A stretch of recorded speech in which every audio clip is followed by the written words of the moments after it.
Good morning, students. In previous lecture, we have discussed about the features of democracy. We have already discussed about the major decision by elected leaders.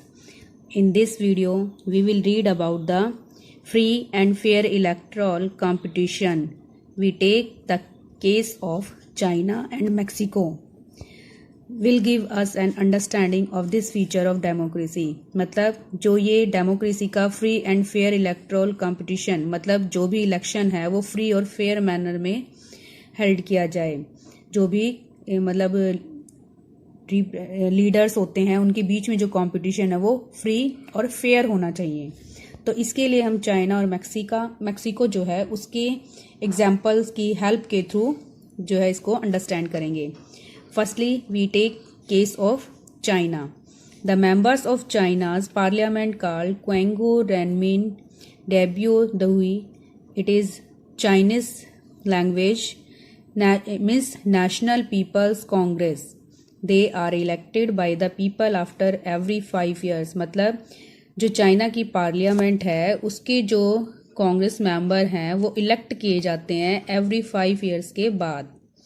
The National People's Congress has the power to appoint the president of the country. वहाँ की जो national peoples Congress है, मतलब जो national people Congress elect की जाती है उसे पावर होती है वहाँ के प्रेसिडेंट को अपॉइंट करने की। And some members elected by the army, और जो कुछ मेंबर्स होते हैं वो आर्मी के थ्रू इलेक्ट किए जाते हैं इसमें। Before contesting election, a candidate needs the approval of the Chinese Communist Party.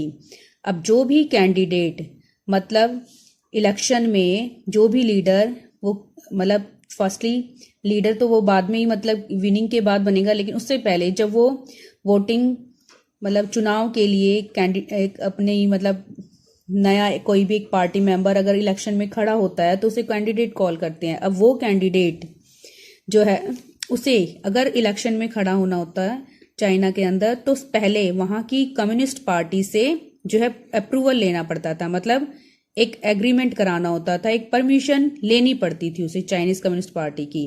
Only its member और members of 8 parties allied to it are allowed to contest. मतलब एक तो जो कम्युनिस्ट पार्टी के मेंबर थे वो या वो कॉन्टेस्ट पार्टी जो है जो उनके साथ मतलब मिलकर उनके साथ एक सहयोग के साथ गवर्नमेंट बनाने के लिए एग्री होती तो उन्हीं को जो है परमिशन मिलती थी। दस the government is always formed by the communist party. तो अगर इनडायरेक्टली हम देखें तो जो वहां पर गवर्नमेंट है वो हमेशा कम्युनिस्ट पार्टी की ही बनती। इसीलिए हम ये नहीं कह सकते कि यहाँ पर जो इलेक्शन है वो फ्री एंड फेयर है। मीन्स यहाँ पर फेयर क्यों नहीं है, क्योंकि यहाँ पर जो भी अनदर अगर कोई कैंडिडेट खड़ा भी होता है इलेक्शन में तो उसे पहले कम्युनिस्ट पार्टी से अप्रूवल करानी पड़ती है, मतलब उसे परमिशन लेनी पड़ती है। अब परमिशन कोई भी एक स्ट्रांग पार्टी है ऐसे तो देगी नहीं, कोई ना कोई तो कंडीशन उसके साथ रखती है वो कि अगर वो जीतता है तो उसी पार्टी के अंडर वर्क करेगी, ना कि उससे ऊपर होके उससे फ्री होकर। तो इस तरह से हम ये कह सकते हैं कि चाइना के अंदर जो इलेक्टोरल कंपटीशन है वो फ्री और फेयर नहीं है। Next case is of the Mexico. Mexico became independent in 1930।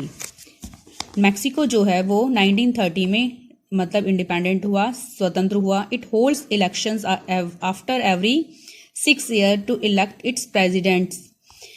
वहां पर हर 6 years के बाद प्रेसिडेंट जो है इलेक्ट किया जाता है। Mexico has never been under military और डिक्टेटर्स रूल। मैक्सिको जो है वो किसी ना तो मिलिट्री या फिर किसी भी डिक्टेटर के जो है रूल वहां पर ना तो किसी मिलिट्री के पर्सन का और ना ही किसी डिक्टेटर का रूल होता है। टिल 2000 मतलब 2000 तक वहां पर ना तो किसी मिलिट्री और ना किसी डिक्टेटर का रूल था। All the presidential election were won by the PRI as they employed many corrupt practices। अब यहाँ पर जो भी प्रेसिडेंशियल इलेक्शन होते थे वो हमेशा PRI एक जो पार्टी थी उसी के थ्रू मतलब हेल्ड किए जाते थे और उसी के थ्रू ही जीते जाते थे। अब PRI पार्टी हमेशा क्यों विन करती थी, क्या इसका रीजन था, क्या इसके मतलब जीतने का क्या रीजन था?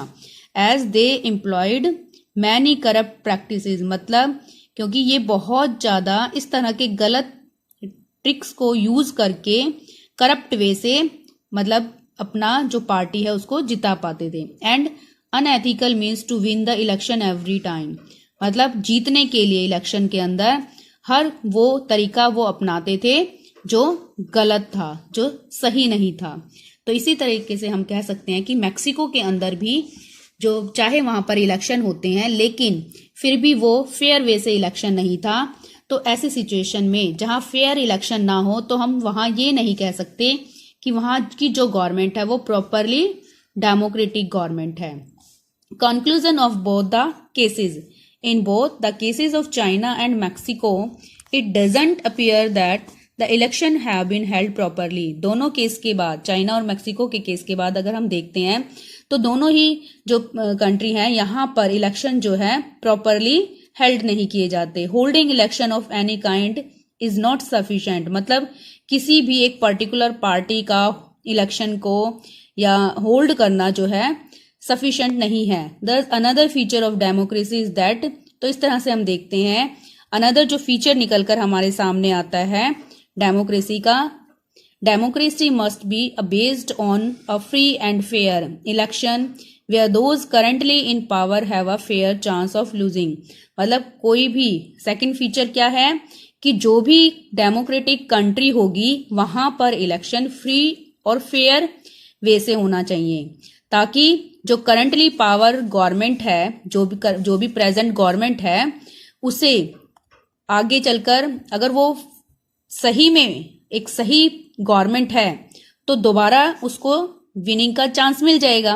अगर वो गलत है, कहीं ना कहीं उसकी पॉलिसीज, उसकी आगे जो भी स्कीम्स जो भी है वो गवर्नमेंट को रन कर रही है अपने अकॉर्डिंग, जैसे भी अगर उससे पब्लिक सेटिस्फाई नहीं होगी तो उसकी प्लेस पर किसी और को भी वो चूज कर सकते हैं। इस तरह से उस पार्टी को जीतने और हारने के दोनों चांसेस रहते हैं अगर वो फेयर कराती है तो।